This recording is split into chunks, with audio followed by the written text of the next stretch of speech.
하나님이 오늘 우리에게 주신 말씀은 마태복음 5장 13절에서 16절 말씀입니다. 마태복음 13절에서 16절 말씀을 저와 여러분이 함께 교독하고 마지막 절은 함께 읽도록 하겠습니다. 너희는 세상의 소금이니 소금이 만일 그 맛을 잃으면 무엇으로 짜게 하리요? 후에는 아무 쓸데없어 다만 밖에 버려져 사람에게 밟힐 뿐이니라. 세상의 빛이라 산 위에 있는 동네가 숨겨지지 못할 것이요.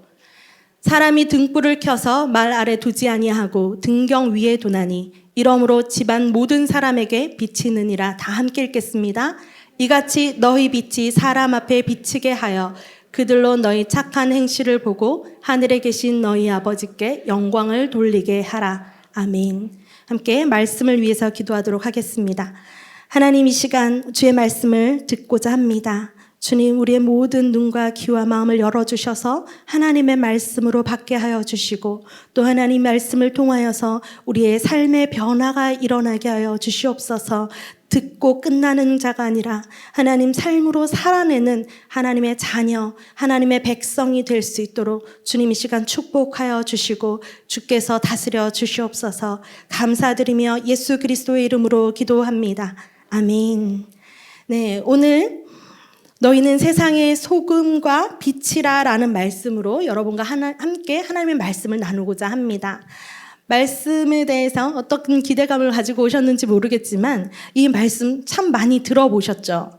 그리고 아주 오랫동안 신앙생활을 해오셨던 분들은 많이 이 본문을 접했을 것입니다. 그러나 우리 하나님의 말씀은 날마다 새롭게 우리 가운데 말씀하시는 그 하나님의 새로움을 기대하는 여러분이시죠. 여러분 안에 그런 기대하는 마음들이 있으시죠. 그래서 오늘 새롭게 말씀하시는 그 하나님의 말씀이 무엇인지 기대하는 마음으로 겸손하게 귀를 열고 주의 음성에 또 반응하시는 이 밤이 되시기를 축복합니다. 마태복음이라는 이 책을 읽는 이 독자, 원독자, 당시에 이 말씀을 처음 읽었던 사람들은요, 그때 그 사람들의 그 상황들은 어떠했냐면 로마 시대의 그 식민지, 그리고 핍박이라는 그리스도인들에 대한 어떤 핍박 상황 가운데 있었기 때문에 굉장히 위로가 필요했었던 그런 원독자들의 상황입니다. 그리고 예수님의 말씀을 듣고 있는 이 사람들, 지금 산 위에서 하나님의 예수님께서 가르치시는 그 무리들이 있죠. 제자들이 있죠. 그들의 상황도 크게 다르지 않습니다. 로마의 식민 통치 아래에 있는 사람들이죠. 그렇기 때문에 지난주에 우리 김민아 목사님이 또 말씀을 나눠주실 때 팔복에 대해서 말씀을 나눠주셨는데 다들 기억하고 계시죠? 팔복에 대해서 말씀하셨는데 이 팔복, 이 가르침은 방금 예수님으로부터 이 팔복을 들었던 이 사람들의 상황이 로마의 통치 아래에 있었던 사람이라면 나라 잃은 서름 가운데 있는 사람들이죠. 그들에게 이 팔복은 굉장히 큰 위로가 되는 말씀입니다. 하지만 위로로만 끝나면 절대 안 되죠.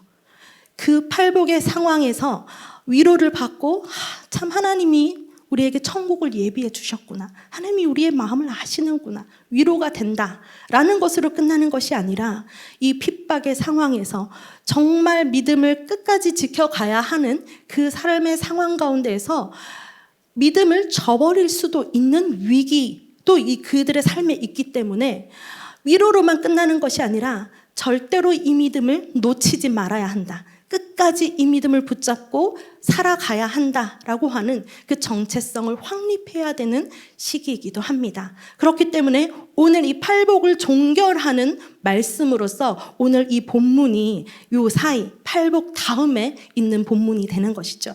그래서 오늘 이 본문이 여러분에게는 어떻게 말씀하고 계신지 하나님께서 하실 말씀을 기대하는 마음으로 귀를 여셨으면 좋겠습니다. 그래서 오늘 첫 번째로 예수님께서 이 제자들에게 그리고 그곳에 있는 무리에게 말씀하셨던 그 첫 번째는 무엇이냐면 예수님은 너희의 세상의 소금이라고 말씀하셨습니다. 우리 마태복음 5장 13절 말씀 함께 볼까요? 한 목소리로 읽도록 하겠습니다. 너희는 세상의 소금이니 소금이 만일 그 맛을 잃으면 무엇으로 짜게 하리요? 후에는 아무 쓸데없어 다만 밖에 버려져 사람에게 밟힐 뿐이니라. 네, 예수님께서 너희는 세상의 소금이라 라고 말씀하셨습니다. 이 소금의 성질이 어떠한가요, 여러분? 잘 아시죠? 소금은 짜죠.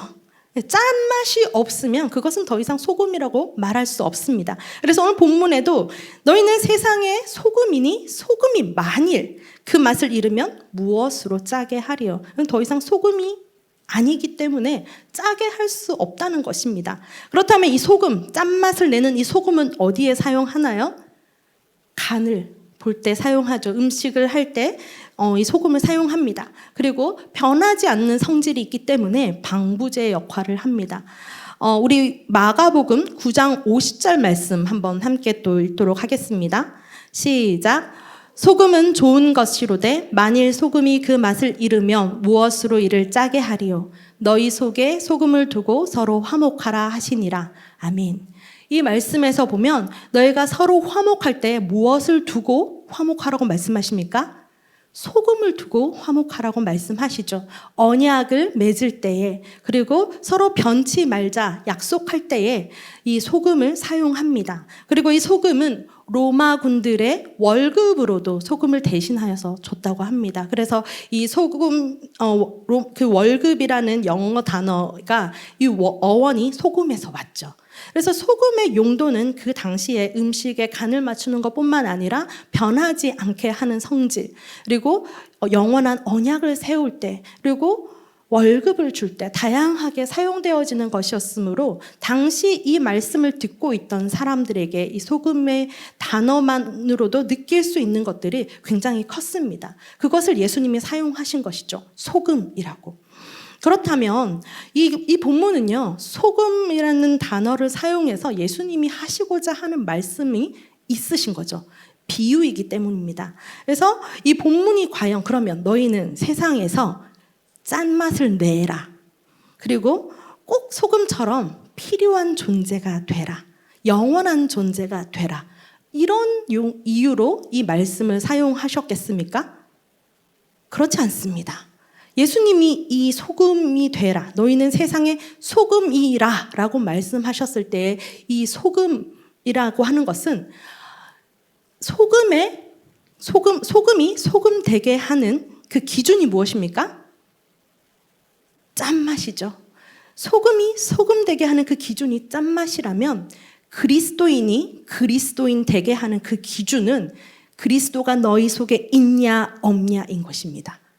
너희는 세상의 소금이 되라 라고 말씀하실 때 너희는 그리스도인이냐? 너희 안에 그리스도가 있냐? 라고 묻는 것이죠. 당시에 이 말씀을 들었던 사람 말고 이 원독자들에게는 굉장히 이것이 큰 도전으로 다가오는 말씀입니다. 이 말씀을 읽고 있는 이 사람들은요, 극심한 핍박 가운데 있는 유대인 그리스도인들이기 때문에 내 안에 예수 그리스도가 있으면 더 큰 핍박을 받고 있죠. 그러나 네가 예수님을 믿느냐 안 믿느냐, 네 안에 예수가 있냐 없냐로 너는 그리스도이냐라고 한 번 더 도전하고 묻는 것이죠. 예수님을 믿는 믿음을 저버리거나 예수님을 더 이상 믿지 않겠다라고 결정하는 것은 나는 더 이상 그리스도인이 아니다라고 하는 것과 같은 것이죠. 소금이 소금 되게 하는 것이 짠맛이라면 그리스도인이 그리스도인 되게 하는 것은 예수 그리스도가 내 안에 있느냐 없느냐인 것입니다. 여러분 안에 예수 그리스도가 있습니까? 아멘, 맞습니까? 아멘. 삶의 위기는 계속 찾아옵니다. 이 당시에 핍박받고 있는 그리스도인들 뿐만 아니라 우리의 삶에도 마찬가지죠. 우리의 삶에도 위기는 계속해서 다가옵니다. 그리스도인의 그 삶 안에서 나는 요즘에 평안해요. 나는 요즘에 너무 행복해요. 나는 요즘에 너무 기뻐요. 우리의 마음은 기쁠 수 있죠. 우리의 마음은 행복할 수 있지만 우리가 살아가고 있는 이 삶의 현장은 결코 기쁘지만은 않습니다. 계속해서 삶의 위기가 오죠. 아픈 일이 생기고 가족들이 힘든 일이 생기고 경제적인 어려움이 생기고 학업이 안 되고 직장이 안 되고 사업이 잘 안 되고 그런 위기들은 굉장히 많습니다. 그런 위기 속에서도 어떤 사람은 행복하고 어떤 사람은 불행을 느끼죠. 그런 위기 속에서도 어떤 사람은 잘 넘어가고 어떤 사람은 포기해버리고 절망해버리고 낙심해버리고 믿음을 저버리기도 합니다. 그 이유가 무엇입니까? 그 이유가 무엇입니까? 예수 그리스도죠. 삶의 위기는 계속 다가오지만 그것을 이길 힘이 예수 그리스도에게 있다라고 믿는 사람들은 주님 붙잡고 그 상황을 잘 이겨냅니다. 믿습니까? 제가 계속해서 여러분들과 이야기를 하고 여러 사람들과 이야기를 하면서 듣게 되는 이야기 중에 하나가 최근에 이제 자녀들이 사춘기를 겪게 되면서 어떻게 대화해야 될지 모르겠다는 것이죠. 더 이상 내 마음대로 되지 않는다, 내 자식이. 분명히 어렸을 때는 교회도 잘 다니고 가자 하면 말도 잘 듣고 그랬는데 지금은 내 말 한마디가 아이에게 짜증으로 다가오더라. 그 아이에게 돌아오는 답이 내가 기대하는 답이 아니더라는 거죠. 그래서 어찌해야 할 바를 몰라서 굉장히 고통 가운데 또 힘든 가운데 주님 앞에 매달릴 수밖에 없는 상황 가운데 있다라는 그런 고백들을 많이 듣게 됩니다. 삶의 위기는요, 언제 어디서든지 닥칠 수 있죠. 내가 내 자녀를 무엇으로 양육하겠습니까? 내가 내 자녀에게 어떤 권면을 하겠습니까? 그때 우리가 바라봐야 될 분은 바로 예수 그리스도입니다. 주님 안에 답이 있죠. 주께서 말씀하시는 그 말씀 안에 답이 있죠. 그래서 우리가 그때에 세상의 방법들을 찾아 나가는 것이 아니라 하나님이 지금 무엇을 하기를 원하시는지 주님 앞에 나와 묻고 기도하고 그렇게 해야 된다는 것입니다. 여러분은 삶의 위기에 어떤 방법을 취해 가십니까? 여러분 삶의 위기가 다가왔을 때 어떤 방법으로 이 상황을 돌파해 나가십니까? 주께서 말씀하시기를 너희는 세상의 소금이 되라 라고 말씀하십니다. 너희 안에 그리스도가 있으면 그리스도의 방법으로 이겨나갈 수 있다. 너희에게 그리스도가 있으면 주께서 말씀하신 8가지의 복 너희의 것이다 라고 말씀하십니다. 믿으십니까? 두 번째로 예수님이 말씀하시는 것은 13절, 14절 말씀을 함께 먼저 읽고 보도록 하겠습니다. 시작.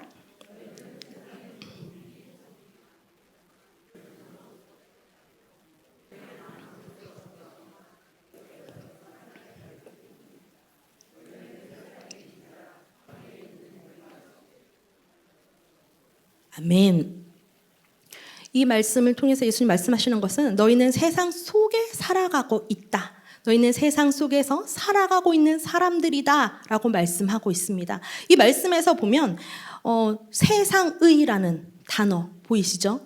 예수님께서 너희는 세상의 소금이다.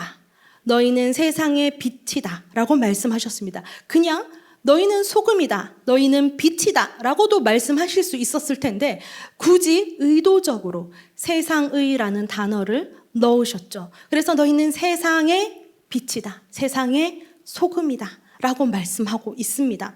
그렇다면 이 세상이라는 것은 어떤 곳입니까?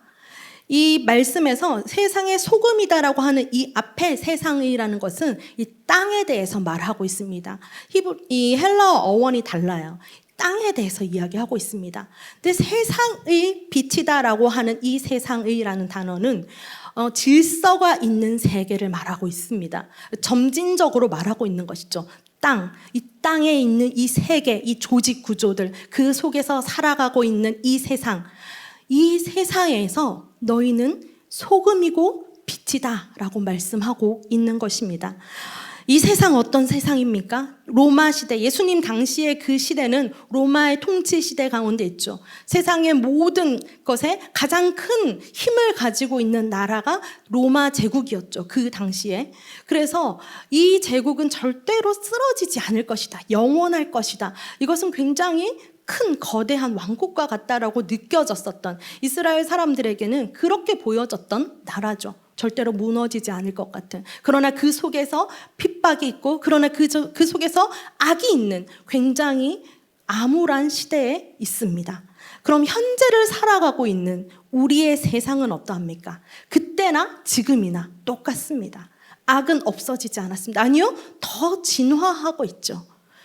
예수님이 없는 세상은요, 지옥 그 자체입니다. 예수님이 없는 세상은 지옥입니다. 그래서 세상에서 이 세상, 우리가 살고 있는 이 세상은요, 정말 예수님이 필요한 세상입니다. 예수님 없이는 살아갈 수가 없는 세상이죠. 많은 사람들, 죄가 있는 곳, 어둠이 관영한 곳에서는 무엇이라고 얘기합니까? 예수님 필요 없다. 예수가 왜 필요해? 내가 신이야. 굉장히 교만하죠. 그런 세상이 현재를 살아가고 있는 우리의 세상입니다. 예수님이 필요한 세상이죠. 우리가 살고 있는 이 세상에서 예수님이 도전하고 있는 것입니다. 너희가 이런 세상에, 이런 악한 곳에서 빛이 있다, 소금이다 라고 말씀하고 있습니다. 그래서 이 땅에 그리스도인으로서 살아내는 것, 이 악한 세상 가운데 소금으로서, 빛으로서 그 역할을 감당해내면서 살아내는 그리스도인이 되어져야 한다는 것입니다. 교회가 그런 곳이죠. 우리가 함께 있는 이 교회가 이 세상 가운데에서 그런 영향력을 발휘해야 한다는 것입니다. 사실 지금 우리가 살고 있는 이 시대 안에서 교회는요, 점점 힘을 잃어가고 있습니다. 그리고 그리스도인들을 믿은 그리스도인들이 점점 그 수가 하향하고 있죠. 우리의 삶에 뭔가 잘못된 것이 있는 것이죠. 그리스도인으로서 잘 못 살아냅니다. 교회로서 교회가 교회되지 못한 모습들이 우리 안에 있기 때문이죠. 그렇다면 하나님, 오늘 이 밤에 우리가 교회로서 그리스도인으로서 무엇을 돌이켜야 하고 어떻게 살아내야 합니까? 물을 수 있어야 합니다. 여러분 각자가 내 삶에서 어떻게 살아가야 하는지 하나님 말씀해 주십시오. 교회로서 어떻게 살아가야 하는지 하나님 저에게 말씀해 주십시오. 그 도전이 여러분에게 오늘 이 밤에 있을 줄로 믿습니다. 세 번째, 예수님이 말씀하고 있는 것. 우리 14절에서 16절 말씀을 함께 보도록 하겠습니다. 14절에서 16절 말씀 우리 한 목소리로 읽도록 하겠습니다. 시작. 너희는 세상의 빛이라. 산 위에 있는 동네가 숨겨지지 못할 것이요.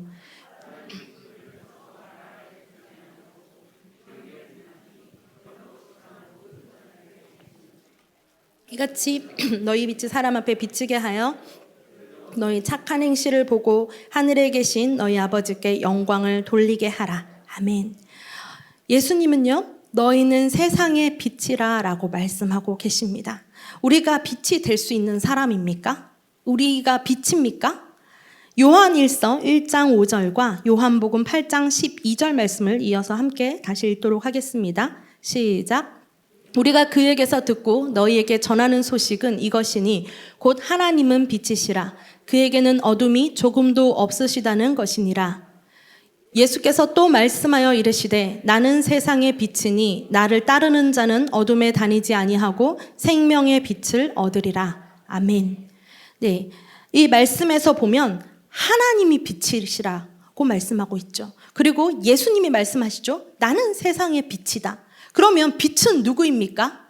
하나님이시고 예수님입니다. 우리가 빛이 될 수 있는 사람들입니까? 될 수 없습니다. 그렇다면 왜 예수님은 우리의 그 말씀을 듣고 있는 무리와 제자들을 향해서 너희는 세상의 빛이라 라고 말씀하셨습니까? 왜 그렇게 말씀하셨습니까? 바로 이 세상의 소금이다 라고 말하는 이 원리와 똑같습니다. 소금이 소금되게 하는 그 기준이 짠맛에 있다고 한다면 그리스도인이 그리스도인 되게 하는 것은 그리스도가 있느냐 없느냐라고 하는 그것이었죠. 예수님이 우리는 빛이 될 수 없는 사람들이지만 우리가 예수 그리스도를 구주로 믿고 영접하여서 우리 안에 예수 그리스도가 있다면 내 안에 있는 예수 그리스도께서 빛이시기 때문에 너희가 세상의 빛이 될 수 있는 것이죠. 예수님이 말씀하셨죠. 나는 세상의 빛이니 나를 따르는 자는 어둠에 다니지 아니하고 생명의 빛을 얻으리라. 아멘. 예수님을 따르는 자들, 예수님을 믿고 예수님을 따르는 자들은요, 이 생명의 빛을 얻은 사람들입니다. 여러분 안에 생명의 빛이 있다고 말씀하시는 것이죠. 그래서 너희는 세상의 빛이다 라고 말씀하는 것입니다. 여러분 세상의 빛이십니까? 아멘. 맞습니다. 그렇다면 이 빛의 성질은 어떻습니까? 빛. 14절 말씀에 보면 산 위에 있는 동네가 숨기지 못한다고 말씀하고 있습니다. 15절에 보면 사람이 등불을 켜서 말 아래 두지 아니하고 등경 위에 둔다라고 말하고 있죠. 그렇게 할 때에 집안의 모든 사람들에게 그 빛이 비친다라고 말씀하고 있습니다. 그래서 이 빛이라는 것은 숨겨지지 않는 것입니다. 숨겨지지가 않죠. 당시 이스라엘 사람들의 그 집은요, 대부분 다 산 위에 있었습니다. 그래서 산 위에 있는 집이 숨겨지지 않는 것처럼 세상의 이 빛이라는 것은 숨길 수가 없는 것이죠. 그 성질은 드러나는 것입니다. 빛은요, 비춰져야 되는 것입니다. 그래서 이 빛의 성질, 용도는요, 성질은 드러나는 것, 숨길 수 없는 것, 용도는 비추는 것입니다. 세상을 향하여서 빛을 비추는 것이죠. 우리 가운데 있는 예수 그리스도의 그 빛을요, 우리가 비추는 것입니다. 우리 스스로는 발할 수 없죠. 빛을 낼 수 없죠. 우리는 그 빛을 반영해내는 사람들입니다. 보여주는 사람들이죠. 그래서 우리를 통하여서 예수 그리스도의 빛이 비추는 것입니다. 우리 스스로가 아니라 예수님, 내 안에 계시는 예수님이 그 빛을 발하는 것이죠.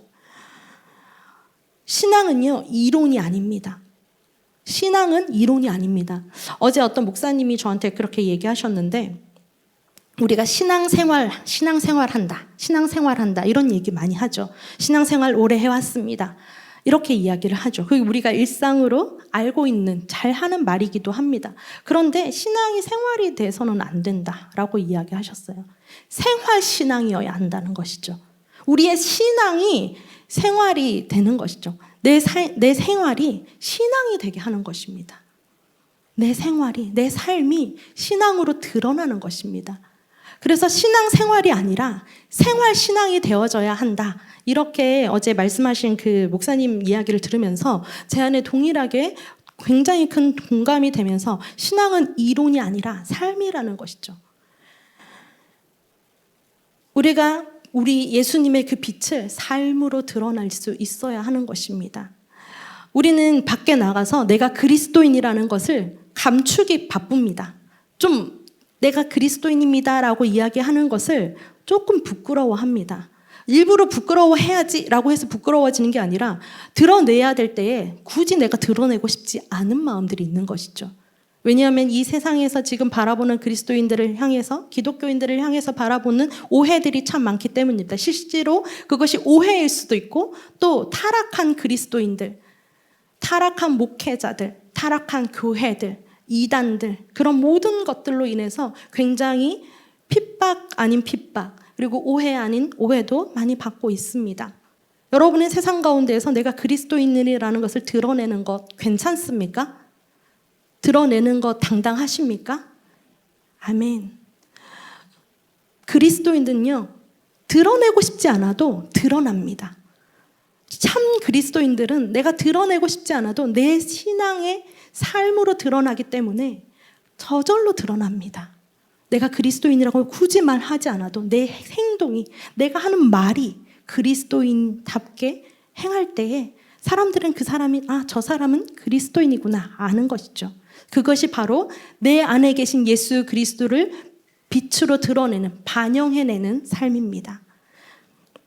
결국은 우리가 예수 그리스도의 빛을 발하기 시작할 때에 그곳에 치유가 일어나고 회복이 일어납니다. 내가 할 수 없습니다.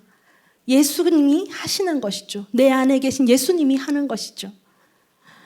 결국 세상의 빛이라는 것은 그리스도인이 그리스도인답게 자신이 그리스도인임을 자연스럽게 내 삶의 신앙으로 드러낼 때 그것이 바로 그리스도인의 정체성이 되는 것이고 세상의 빛이 되는 삶인 것입니다. 이 세상은 점점 더 그리스도인들이 살아가기 힘든 세상입니다. 이런 세상에 우리가 살아가고 있습니다. 사단은 전략적으로 그리스도인들의 삶을 무너뜨리려고 합니다. 더 고도의 전략으로 우리의 삶에 침투해 옵니다. 삶은 전쟁터입니다. 맞습니까? 우리가 살고 있는 삶은 전쟁터입니다. 그래서 우리가 이 땅에서 살아갈 때에 마음을 강하게 해야 합니다. 전쟁을 치르는 사람들은 마음을 강하게 해야 합니다. 그리고 영적 전투를 하기 위한 준비를 갖춰야 됩니다. 깨어 있어야 합니다. 이 세상에 아주 악하고 이 세상에 아주 더럽지만 그러나 이 세상을 살아가고 있는 그리스도인의 삶은요, 빛을 발하는 삶입니다. 그리스도를 드러내는 삶입니다. 우리가 가는 곳에 그 모든 어두움이 떠나가고 새롭게 되어지고 회복과 치유가 일어나게 되는 것입니다. 저는 이 땅에서 어두운 면만 우리가 볼 필요가 없다고 생각합니다.